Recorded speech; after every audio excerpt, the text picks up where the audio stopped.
Noah Samara, currently Chairman and CEO of Yazmi USA, formerly Chief Executive Officer of World Space, and in many circles addressed to as the founding father of satellite radio. Welcome to the Voice of America, Mr. Noah Samara. Thank you, sir. In 1995, your company, World Space, selected Alcatel in Toulouse, France, as prime contractor to deliver the World Space system under a turnkey contract. This system, it turns out, would be the first digital worldwide broadcasting system to use direct satellite transmission. At the time, it was nothing less than a revolution for Africa, the Middle East, Asia, and Latin America, a revolution in the airwaves. Indeed, a bold and innovative undertaking.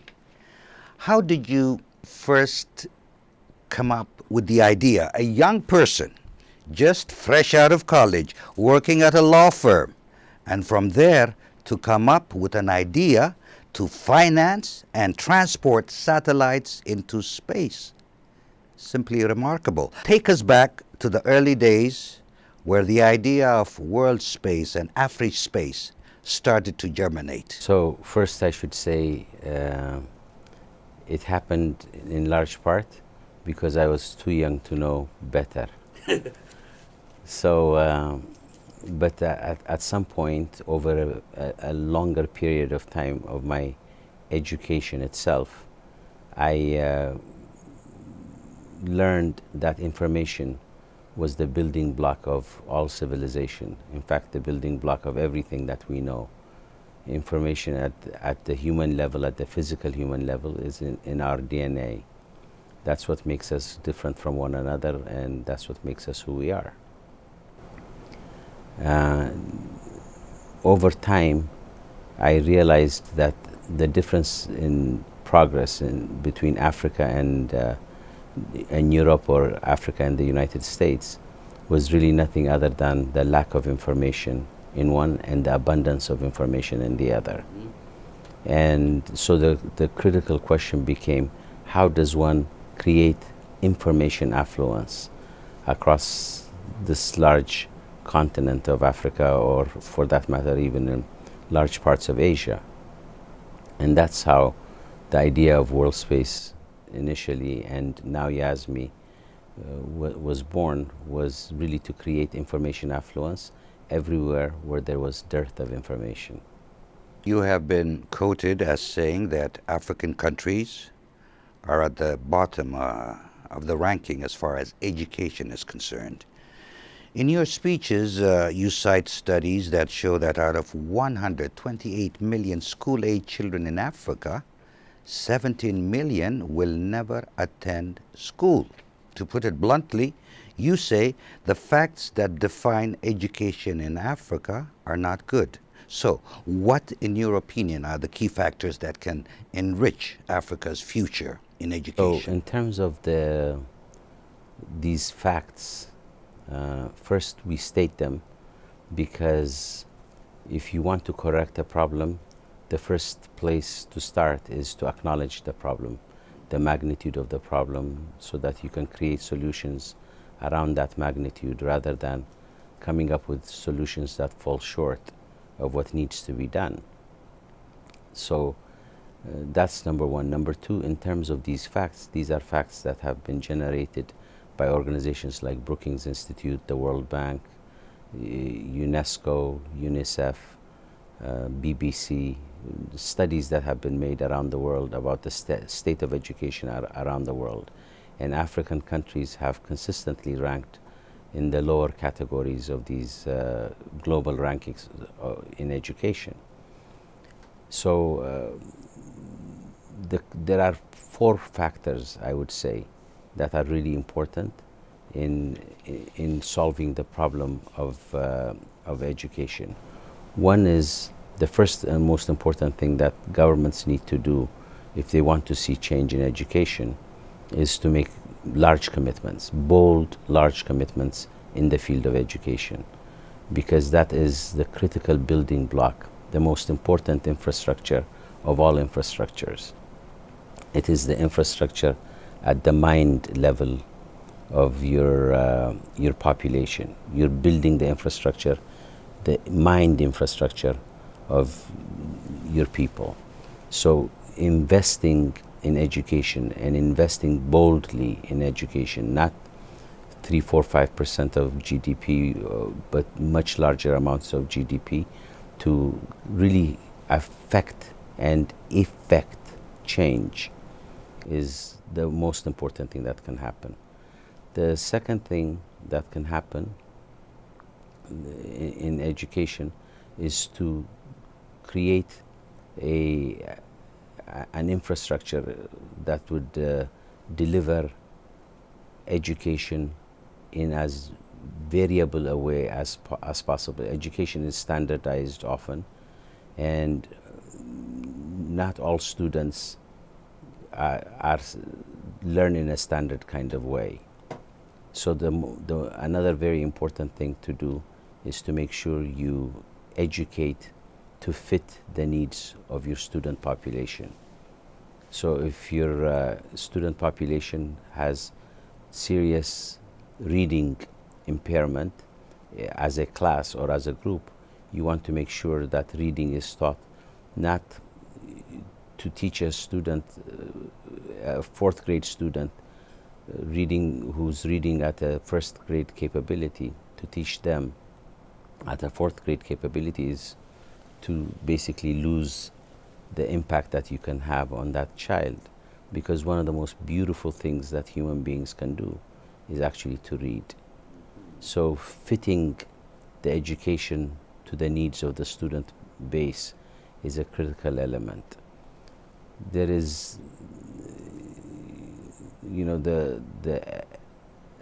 another very important element in changing your education status is honoring your teachers, really creating a teacher base that or making teachers very important in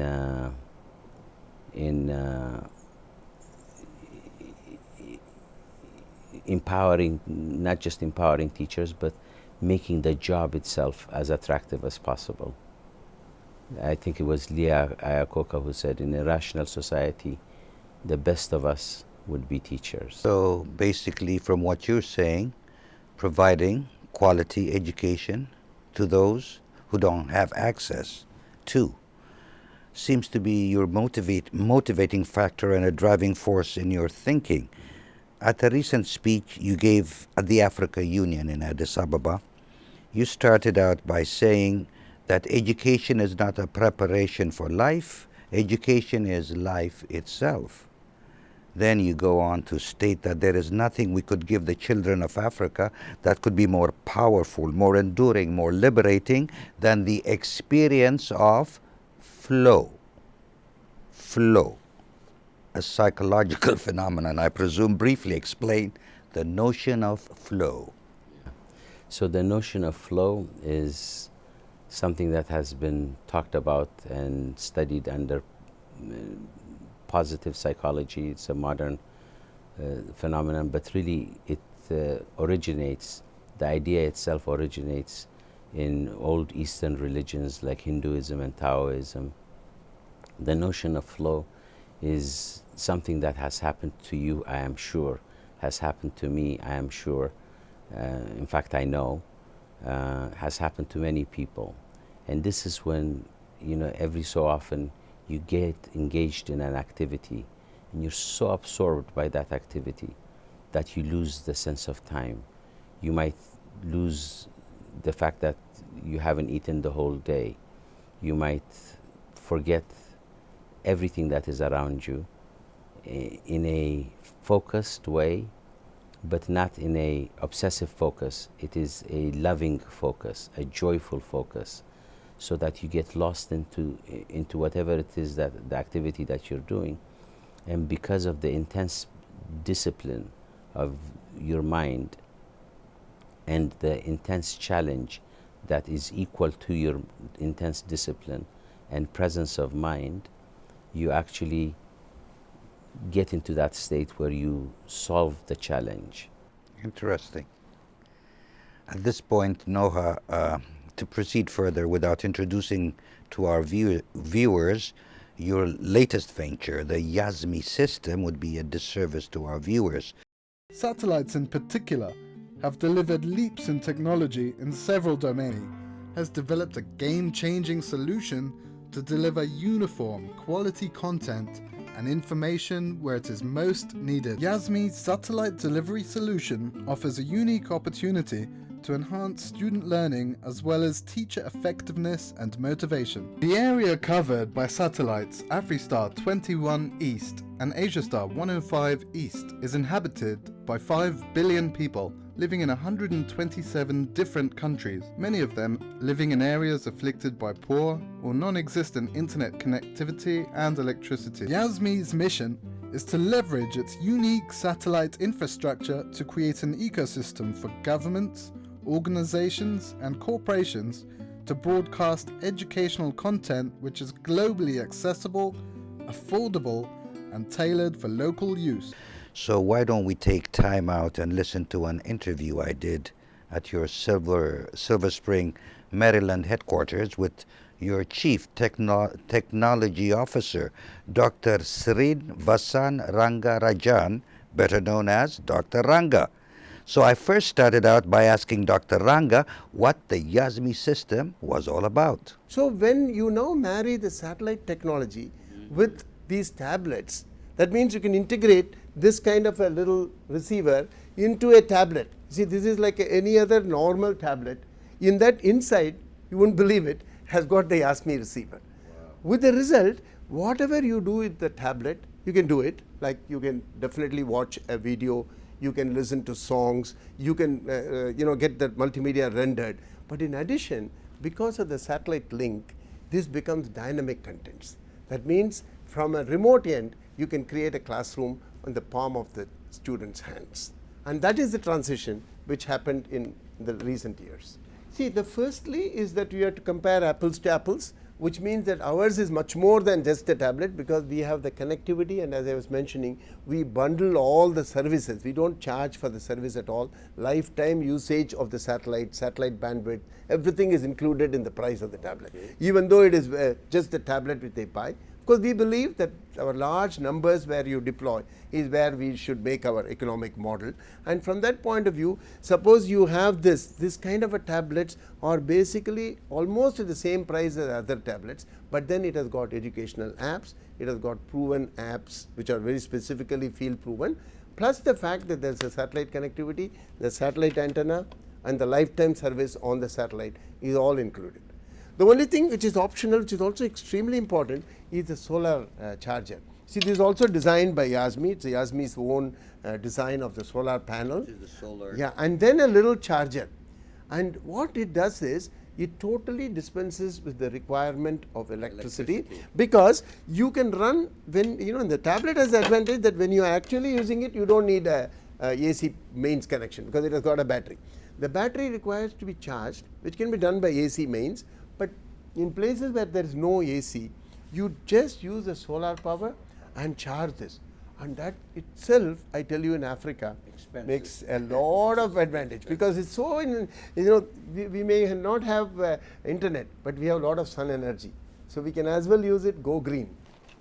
So in talking to Dr. Ranga Noah, it seems your Yazmi team has developed a game-changing solution to deliver uniform quality content and information where it's most needed. And the one great thing about the Yazmi satellite delivery solution that impressed me was that it offers a unique opportunity to enhance student learning as well as teacher effectiveness and motivation. Which brings us to your late father, Mr. Ibrahim Azmi Samara. He was a science teacher, among other things. He was an educator. And since we mentioned motivation, I'm just curious, Noah, did he play any role in your educational upbringing, especially motivating you in the field of science? So My father was a very interesting man because he loved reading, he loved studying, he loved teaching, he loved knowledge. He was, at a time when there was no Google, my Google. And he had quite a lot of influence on us. He helped us learn everything we learned in school. If we had any questions, he would, in a few minutes, explain things. So the learning process was a fun process with him, and he made sure that when he taught you something, he taught you with examples that broke things down completely, like an electron or a proton or a nucleus would assume, because we were young children when he was teaching us these things, would assume characters. And he would create stories out of them, like impromptu kind of way, and taught us a lot of things and made learning a wonderful experience. You have met a lot of world leaders, movers and shakers in your illustrious career. What have you taken away from those encounters, and which one impressed you? I think particularly in the earlier days of world space,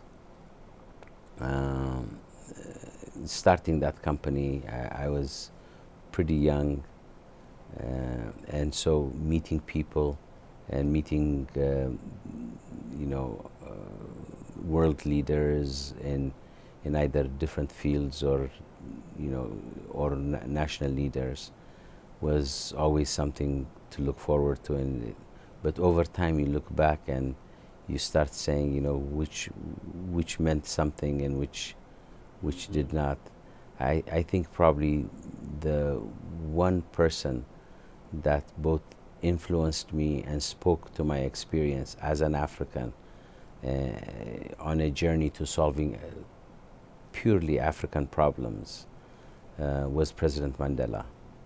And that was just a fascinating experience, knowing him over a period of time, meeting him several times, spending time with him. And at one point, we built a school together, he and I,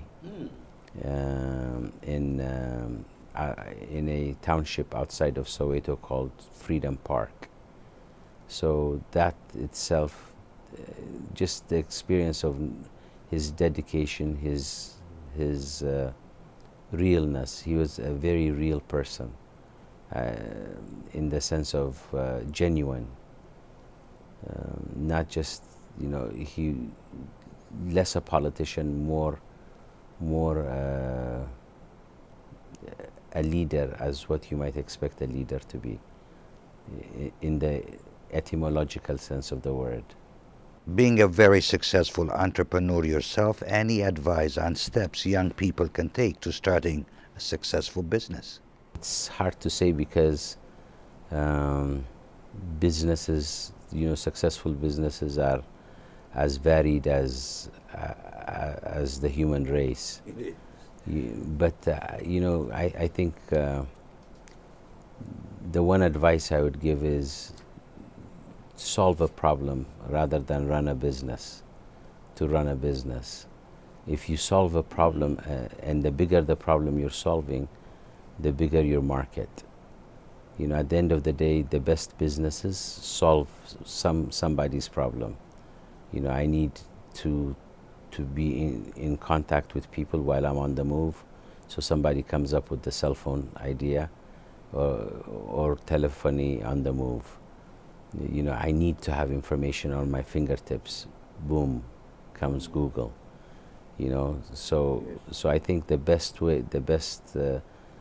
place to start in becoming a very good entrepreneur is to figure out something that attracts you, and something that solves somebody's problem.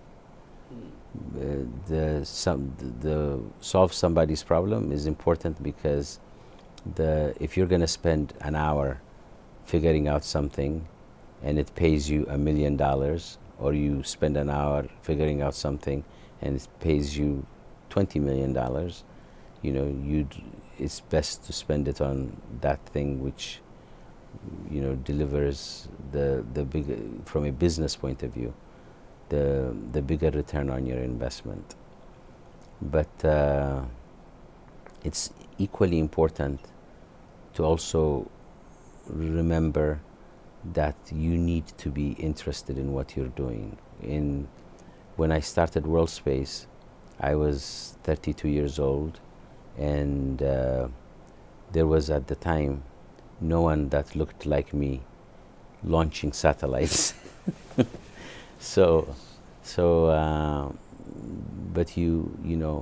I used to go to work at 3 o'clock in the morning, and work from 3 o'clock until 7, 8, 9, and when people come in. And then I start my second day, but I never felt tired, because I really felt like my life was on a mission. You had a mission. I had a mission, and I wanted to solve this problem as much as possible. And it was the love that you have for the thing you're doing puts you in that state of flow. And once in a state of flow, you're most likely to solve your problem rather than not. You're most likely to make your business succeed rather than not. There is an African saying. It goes something like, if you want your dreams to come true, don't go to sleep. Interesting. Yes. Yes. No, according to Dr. Ranga, the areas covered by your satellites are inhabited by 5 billion people in 127 different countries. And right now, one of the countries connected to Yazmi is Ethiopia. And according to Dr. Ranga, the Yazmi system is operational right now in Addis Ababa, Ethiopia, and of all places, at a high school, St. Joseph. How did that all come about, and is Yazmi having the intended effect? We, as Dr. Ranga explained, the Yazmi system consists of a satellite network, a tablet, a server that sits in a school and creates a Wi-Fi connectivity and provides continuous satellite updates to the tablets and the devices that students are using, and a solar power charger for places where electricity is non-existent, and content. So we had put all of the pieces together, and finally at the e-learning conference in Ethiopia this year, in May of this year, we went to the principal of St. Joseph, which was the high school I went to. I think that school is familiar to me too. Okay. Yes, indeed. Yes, indeed. So we went to him and we suggested a pilot, but we wanted to do the pilot in a very highly measured kind of way. We wanted to measure outcome. We wanted to see whether there was a difference between students who used this tablet and students who didn't. So we crafted the design of the pilot itself in a very careful way. We took the syllabus that St. Joseph follows, which is the Ethiopian syllabus, which is generally a very two-dimensional kind of syllabus, textbooks that talk about cell division for biology and the atom for physics, and math and reading and chemistry. And we took that sort of textbook two-dimensional content, went to content makers, and we said, following this syllabus, lesson by lesson, we want you to give us the best content that explains that concept from the best content that can be found. So they went on and they took each lesson, amplified each lesson, and reduced it into a video or content that summarized that lesson in several minutes. So the way the program would begin is at each lesson the teacher would get content that is specialized, that teaches the teacher how to best and most effectively teach that particular lesson to the classroom. Then the teacher teaches based upon the learning experience, teaches for the first 30 minutes or so, or 35 minutes of the class. Then the video is played as a reinforcer to what the students have just learned. And then after that, there is an assessment that occurs so that they self-test, and that assessment automatically goes to a server. So this was the design of the program, to make sure that the content is effective and exciting and well organized. Thank you, Mr. Noah Samara, for taking time out to talk to us here at the Voice of America. Thank you so much for having me. Appreciate it. Thank you, sir.